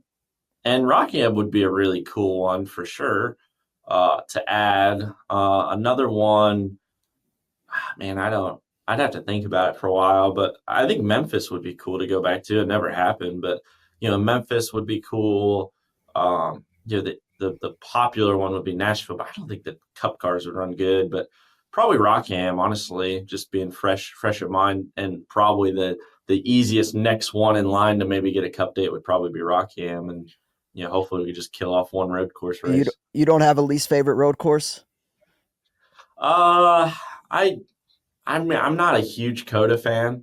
I just feel like, I don't know. I just don't. There's a lot. It just doesn't, especially now because we cut the racetrack in half. It just feels sloppy when we get there for some reason. Like Sonoma, it feels like it's, an event. And Mexico, I'm sure it's going to be cool. Chicago feels great. But Coda just always feels like you're almost just racing in like a parking lot. I don't know. The event itself is cool and everything they do. And I love Texas and everything. But I don't know. It just doesn't give you the warm and fuzzies for some reason. I haven't figured it out why. One of the things we talk about a lot on this podcast is when people make themselves the villain. I think it helps NASCAR to have a guy like Denny Hamlin get up there and everybody just, it just makes it a little bit more interesting. And Denny's the type of guy that embraces the shit out of that, kind of makes him stronger. As a younger guy who's very easy to root for, right? You're a very easy guy to root for. If that worm was to turn and you were all of a sudden to show up at the track with a black headband and a fucking dark black beard like Hulk Hogan turning heel. Do you think that you have the personality to do that, to be like the tough guy, the villain, to weather the booze during introductions and stuff? How would you feel about that? And like, again, 22, your reception by the fans is going to change throughout your whole career. How would you feel about playing the villain? Yeah, I mean, ultimately, like, I'm just going to be me, whether I get booed or not, or loved or hated. So, yeah, I mean, I'll take whatever. And I've gotten booed before at Martinsville. I got quite a lot of them. And I just kind of thought it was funny. I thought it was great. I had a few kids just like right in front of my face, just boo. And I was just like, Philip, or I told my Spire guy, I was like, man, you pay these kids to do this or whatever.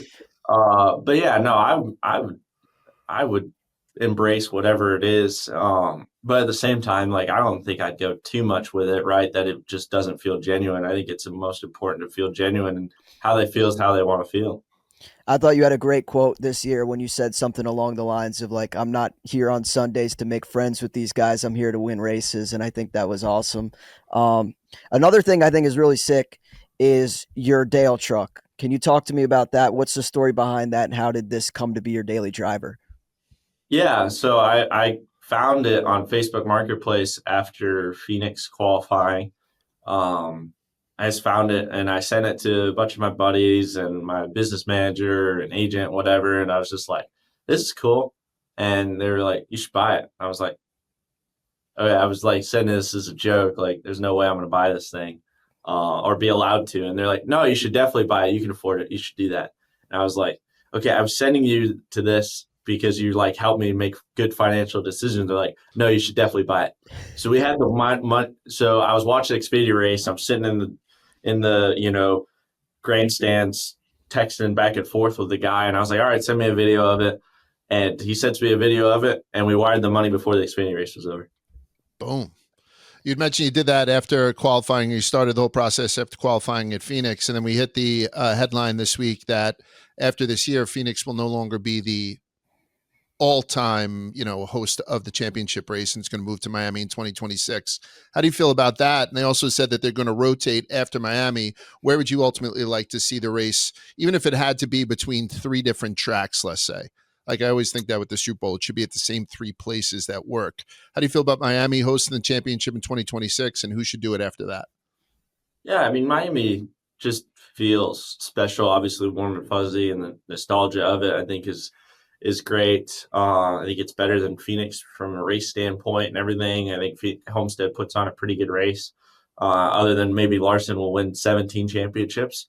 Him or Blaney, right? They're both really, really good there. But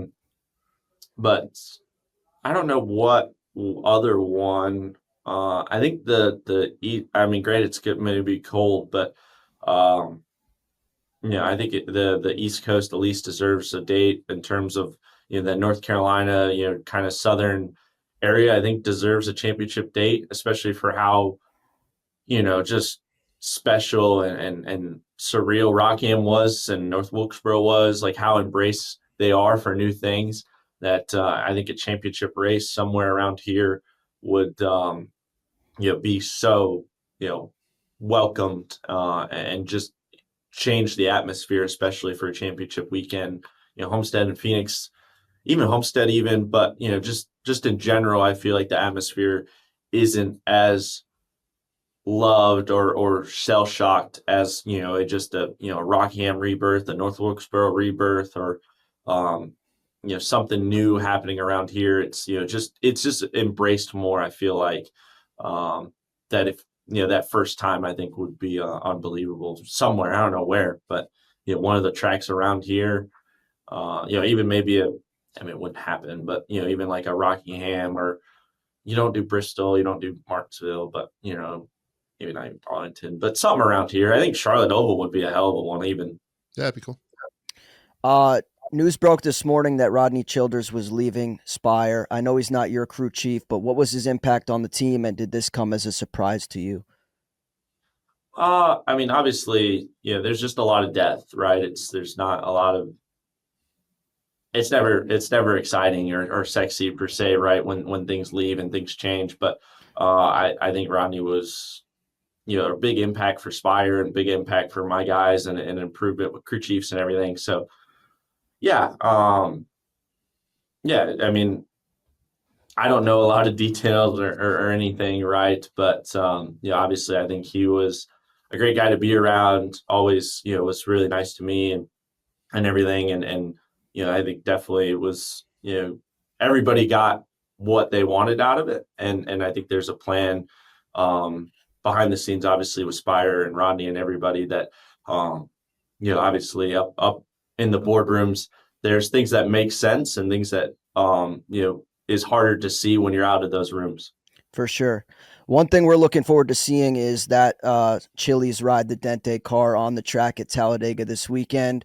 What's your go-to order when you're at Chili's, and what can we expect from the 77 this weekend at Talladega? I'm going to preface this before you answer. We have asked so many drivers to give us their order from whatever restaurant that they, are repping on their car.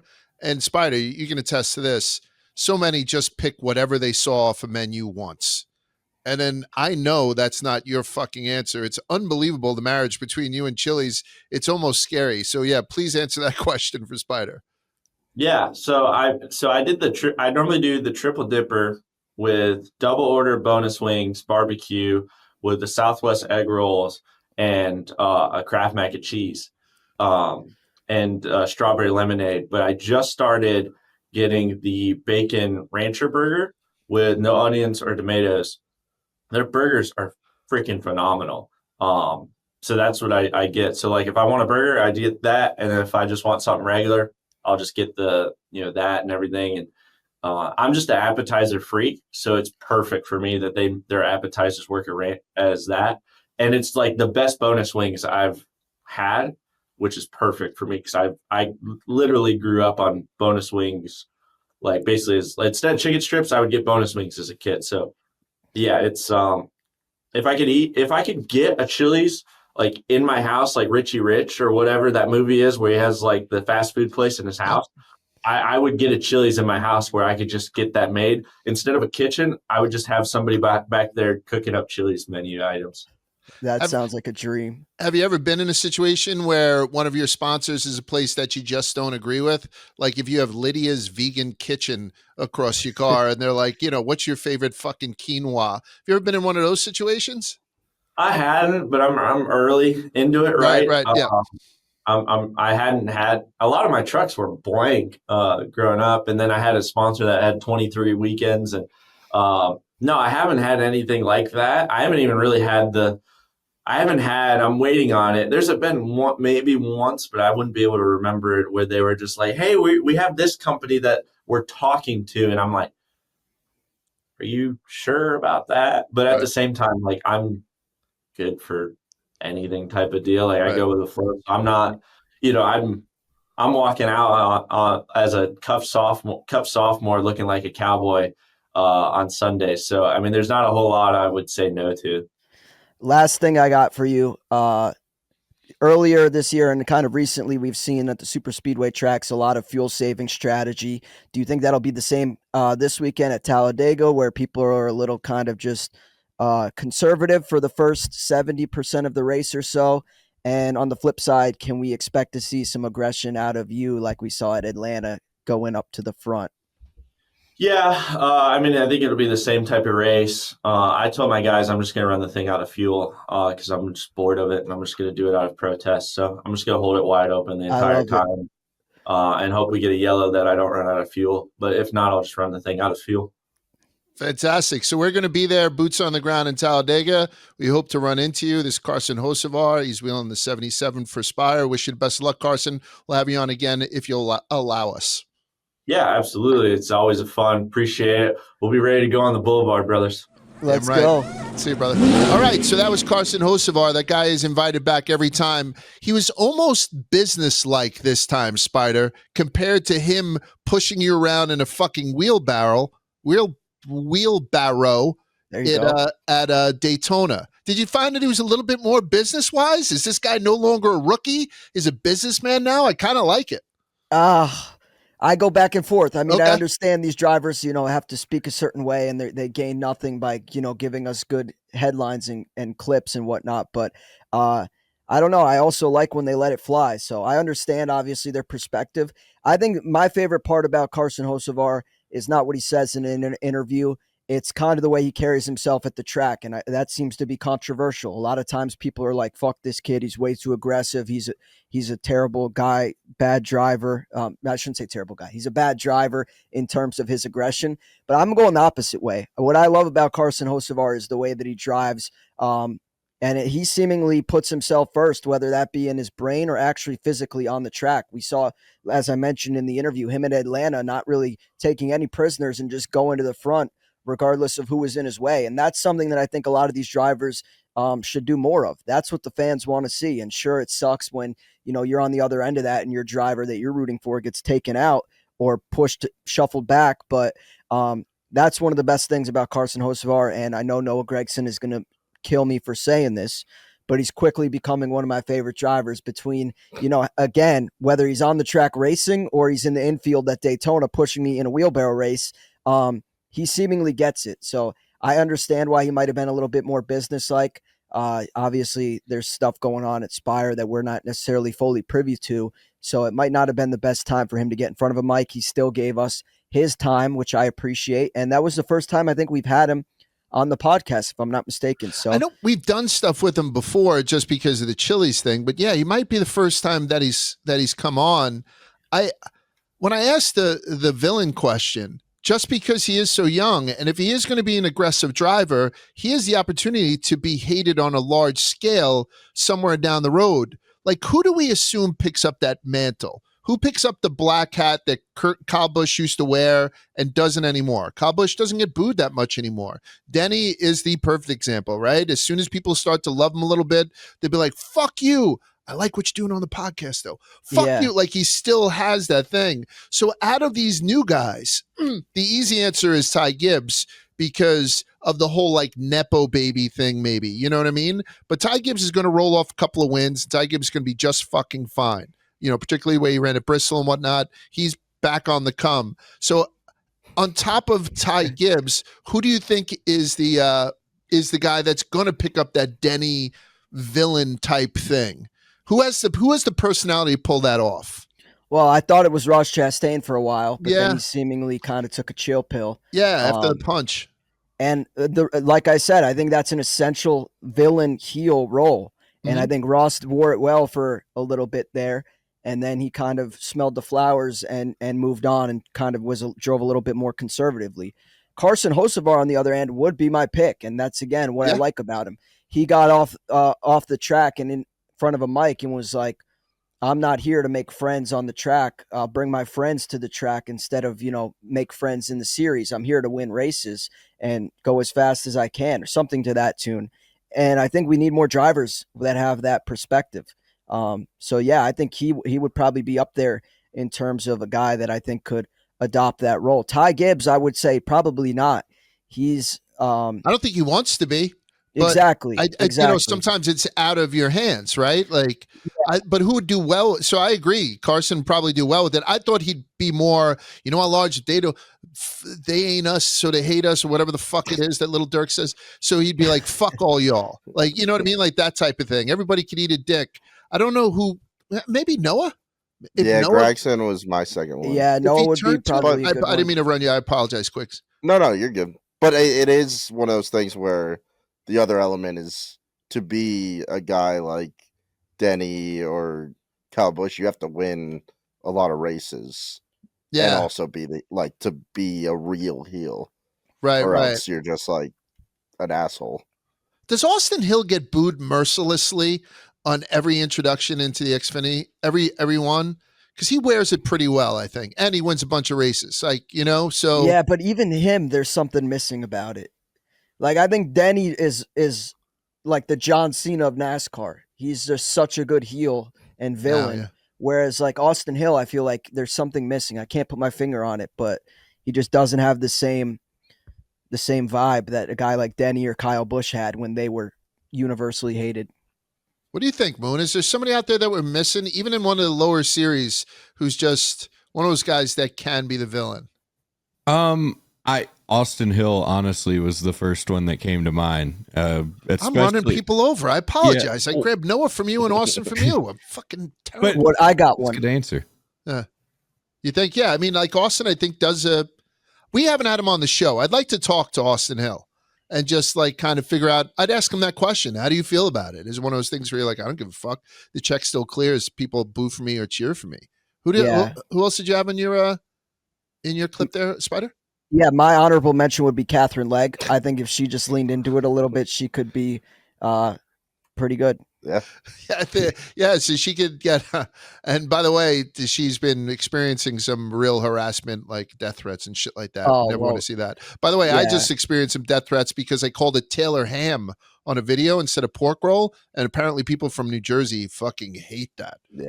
People will get mad about anything. I know. I think honestly, more people should learn from just being able to be like Denny and just brush shit off, because that's a great skill to have. Yeah. Not a lot of people have it. Let's talk about Talladega. We're bringing a posse down. It's an eclectic mix this time. We have Chef Donnie, who's going to be doing some food content with a couple of big names. I don't know if we're allowed to mention it yet. Are we, Spider? Fuck it. Yeah. Chase Elliott and Ryan Blaney are going to be making meals with Chef Donnie. So it's going to be kind of cool. I think those are two great gets for him. Eddie's coming down. Eddie from Chicago is coming down. He's always a welcome addition. I love Eddie. And then Pat and Joey are coming down. And Spider's going to be living with them in the RV. And then we're just going to have a good time. My son is coming down with a bunch of people from Alabama, a bunch of people from the Alabama football team. I was talking to Patrick the other day. I think they have like 12 people come down, including a new starting quarterback. So I think it's going to be a great weekend for us. We'll drop a vlog right afterwards, and it's going to be a great weekend, I think, weather-wise. I've been keeping a close eye on it. So Talladega is going to be fucking a movie. Talladega Superspeedway is NASCAR's biggest, baddest track, delivering heart-pounding action. Pack racing thrills keep drivers three wide and bumper to bumper at 200 miles an hour. Unpredictable finishes mean anyone can take the checkered flag at Talladega. The fan experience is unmatched with camping, tailgating, and electric infield energy. Tickets are selling fast, so secure your spot now at NASCAR.com. You can experience the rush at Talladega with us. Get your NASCAR tickets now for edge of your seat action. Secure your seats today at NASCAR.com. So Xfinity and Cup are both running this weekend. The Ag Pro 300 on Saturday, starting at 4 p.m. on the CW. Both Jesse Iwuji and Catherine Legg will be competing. I'm sure nobody's going to comment on that. That's going to be something else. And then race number 10 of 36 for the Cup Series, the Jack Links 500 on Sunday at 3 p.m. on Fox. Less than a month away before coverage moves over to Amazon, starting with the Coke 600 at the end of May. Speaking of Jack Links, Legacy Motor Club announced that Jack Links will serve as the primary partner for John Hunter Nemechek's number 42. Check out that fucking paint scheme. I like that. I don't know if I like when they have one overwhelming scheme like that. You know, they have that whatever plaid print, that red and black plaid print. I like this one a lot for some reason, because Daniel Suarez is running the Wendy's car and it has like that psychedelic print on it. And I think it looks like absolute fucking ass. I hate that car, but I like the Jack Links. Am I way off of this? Yeah, I like both of them. Complete opposite. You like the Wendy's car and you hate the Jack Links car? The Jack Links car is atrocious, but they know it's atrocious. Yeah. It's intentionally atrocious. I think race cars. The Wendy's car is cool. You think race cars are meant to be flashy large? If I look at the track and I can easily see, okay, that's John Hunter. Okay, that's Daniel Suarez. I think that's a massive win. And in a name where I feel like I say this once a week now, but where sponsorship is changing so often and it's hard to get a handle on who is who just by looking at the track, these cars stick out. So I welcome it. Honestly, John Hunter's kind of reminds me of like Travis Pastrana. I feel like he's always wearing plaid. Yeah, like those Dixon shirts, right? Yeah, or whatever the hell it is. Yeah, exactly. And Wendy's has been on a bunch of cars. And I mean, it's not as good as Chili's. Obviously, Chili's clears your local fast food spot recently 100%. With their 3 for Me deal. But at the same time, this is probably one of the more exotic chili schemes we've had to date. Wendy's. So I will tip my cap to that. Yeah, Wendy's scheme, excuse me. I fucking hate it. Moon, you be the there's no tiebreaker. Apparently I'm being overwhelmed here. How do you feel about Jack Links versus Wendy's, just the paint scheme? Jack Link's paint scheme is cool, but as far as being a good paint scheme, the Wendy's one clears it by a mile. I will say it doesn't like scream Wendy's to me. It doesn't. It screams Austin Powers. It looks like something Randy LaJoy would walk up to after the Coke 600. Honestly, that's going to be Ben Mint's favorite car this week. I guarantee that. Yeah, it's important to note the Talladega Fall Race was moved from the round of 12 a little later to the second race in the round of 8. So now that the second Talladega race is going to be later, it'll be in late October. People can really get a feel for the track because April and October may have some similar climates for this. And like I had said last year, I think the first race in the round of 8 is the most important race of the playoffs, because when you win it and you're in for the Final Four, you can just prepare for Phoenix. So this kind of follows that pattern where it's the second race. I think they do Vegas first, then they go to Talladega, and then they go to Martinsville. So you basically take Martinsville off if you win this race. So anyway, just keep that in mind. That's going to be a little bit later on. And this is the last thing I want to mention before we move on. I didn't know this, but Talladega is cursed. In November of 1813, Andrew Jackson, Old Hickory, he was fighting the Creek warriors of the Muskogee Nation at the Battle of Talladega. Never heard of this. Nearly 2 decades later, in 1832, the Creek were met by now President Andrew Jackson to go over terms of a treaty that would kick the Indians out and give the United States control of all that Alabama land that the Creek called home. So they put a fucking hex on it, right? So legend has it, Dry Valley, which is now occupied by the Speedway, was cursed. And so whenever you're going to see Bobby Allison or Carl Edwards into the catch fence, or Rusty Wallace barrel rolling down the front stretch, or see the spot in the infield where Davey Allison's fatal helicopter crash occurred, sometimes the curse gets brought up. So maybe we see some sort of cursey type thing this weekend, and now you know about the curse of Talladega. So there's nothing left for us to do but to pick the winners, the definitive winners this weekend. And so Picking the Tires is brought to you by DraftKings. The NBA 82-game grind is done, and now the real fun begins. The NBA playoffs are here, and it's time for all the high-stakes drama, clutch moments, and jaw-dropping plays. If you're looking to make playoffs even more exciting, DraftKings Sportsbook has you covered as an official sports betting partner of the NBA. From the play-in games all the way through to the finals, now's the time to back your favorite players and teams as they chase glory. All season long, DraftKings has been the go-to spot for NBA player props, and that doesn't stop now. Want to make your playoff experience even more intense? Try placing a bet on your favorite player's performance. Will they drop 30, 40, or more? It's your call. Ready to place your first bet? Download the DraftKings Sportsbook app right now, lock in your bets, and let's make this playoff run unforgettable. And here's something special for first-timers. New DraftKings customers bet only $5 to get $200 in bonus bets instantly. So make it a playoff run to remember with DraftKings. Download the DraftKings Sportsbook app and use code Rubbin. That's code Rubbin for new customers. Get $200 in bonus bets when you bet just $5 only on DraftKings. The crown is yours. NBA playoffs is cool. But I'm telling you, I have the most fun betting on super speedways because anybody can fucking win, and you don't even have to have any justification of your bets here. You know what I mean? Yeah. You could just say, hey, I got a feeling with this, as opposed to going and looking at historical things. So with that, let's go Picking the Tires. I don't think we're going to have a lot of overlap, so I really don't give a fuck who goes first. Who wants to kick this off? Why don't you go first, Large? Me? Sure. Let me get on my DraftKings Sportsbook app. And it's going to make me log in one more time. Log back in the bet.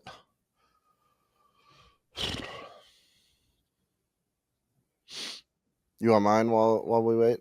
Yeah, I guess so. Can you? This is fucking taking forever. Go ahead. So I took for outright winner. I mean, it's Talladega, so no good picks, no bad picks. Mm-hmm. I took Chris Buescher and Christopher Bell. My strategy, and then I also have a top 10 parlay of Eric Jones, Chris Buescher, Alex Bowman.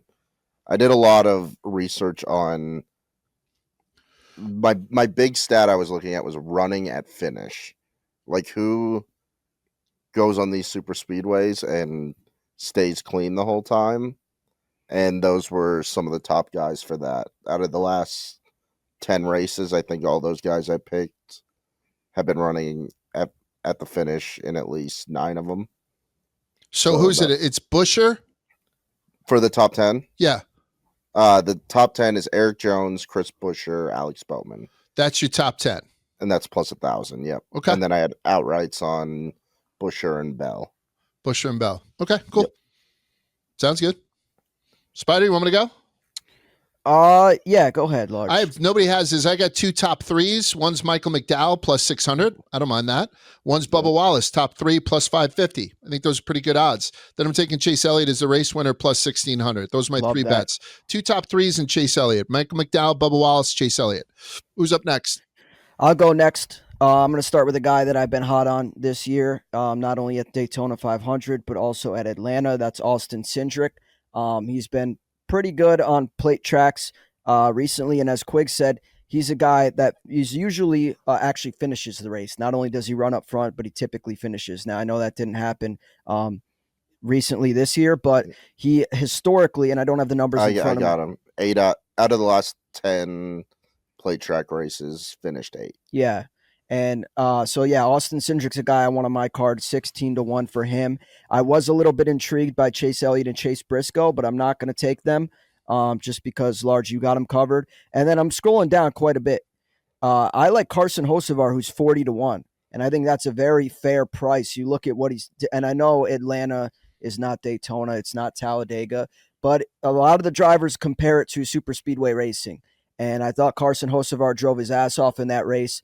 And as I said previously, he really didn't give a shit about anyone other than getting his car toward the front of the line. So 40-1 for him, I think, is a fair price. And then another guy just behind him, give me Ryan Preece, 45-1 to win the race. Ryan Preece has been having a good year.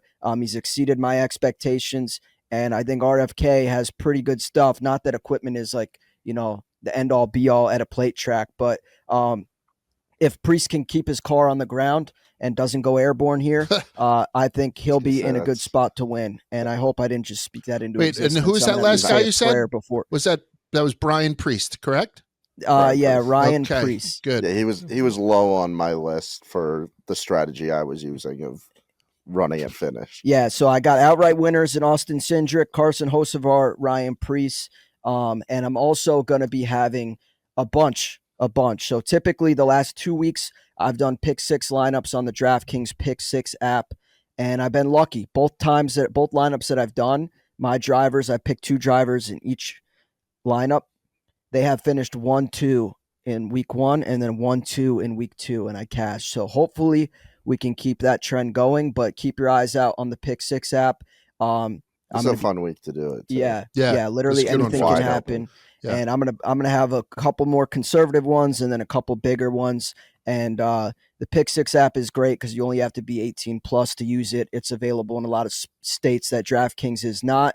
And if you wager just $5, you get $50 in credits if you sign up using the link in my Twitter bio. So definitely worth a look. I know both Quigs and I have won money on the Pick 6 app by DraftKings this NASCAR season. And it's fun. Instead of gambling, it's a little bit more fantasy based. So I will be doing both DraftKings traditional sports book as well as the Pick 6 app. I think Pick 6 is legal in Alabama, but sportsbook isn't. I think you're right about that. So I'm gonna be having a couple lineups as we get closer to the weekend. So we're recording on Wednesday afternoon right now. Typically, the Pick 6 is not set up until Wednesday evening. So we'll film a video about it. I think I'll spend tonight and tomorrow kind of doing some research and seeing what makes sense, but we'll definitely be playing that. But yeah, those are my drivers, Cindric, Hocevar, and Ryan Preece for this week. And credit to me, I know Large already complimented me on my character development, but only 3 guys at a plate track is something to be proud of on my card. 3 drivers. There's women drivers this weekend. Yeah. Yes, correct. Thank you. You said 3 guys. No, I said drivers. It makes sense. You said guys. Yeah. Okay, maybe There's an Xfinity girl that I was thinking about taking. Oh wow! Okay. Decided not to. Okay. Didn't think she was gonna win. She just inspired by the moonwalk that fucking Katy Perry did. What do you got, Moon? Anything? Yeah, I mean, I usually go full spider mode on the plate races and just bet on as many people as I can. A couple who stick out though, McDowell, always good at the plate tracks, and every time they go to a super speedway, I put money on Stenhouse.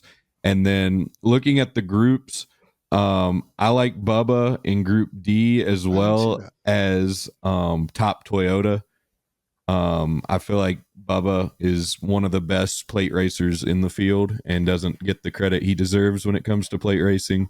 even though he's proven time and time again he can get it done. So Bubba's also on my list of winners along with the group bets. But that's really all I've got, so I don't sit here boring you with all of my... No, that's cool. Spider, we have Eddie, we have Pat, we have Joey, we have Chef Donnie. Who are you going to tell them should be the guy that they're rooting for? Kind of weird personalities, right? Yeah, every time we go to a plate track, whether it be Daytona, Talladega, I tell people, do not take my picks, which is probably bad because obviously we try to encourage people to use DraftKings and the like. But I think if people go in with their own independent opinion, especially at a track like Daytona or Talladega where it's so unpredictable, so wide open, it's better because they're going to maybe take a guy that I never would have considered. And then hopefully between the whole group, someone's got a winner. I think Chef Donnie will probably be rooting for probably Chase Elliott and Ryan Blaney, if I had to guess, just given he'll be cooking with them and he's previously met them and done stuff with them. So Joey and Pat, I don't know. Maybe Alex Bowman in the Ally car. I'm not sure. Yeah, and also the Daniel Suarez car, I think, is kind of like outs that they'd be able to follow that. And then Eddie, I think, already has his guys. Eddie's been to so many races before. I think Eddie's a big Brad K guy because he formerly drove the Miller Lite car. So yeah, might be.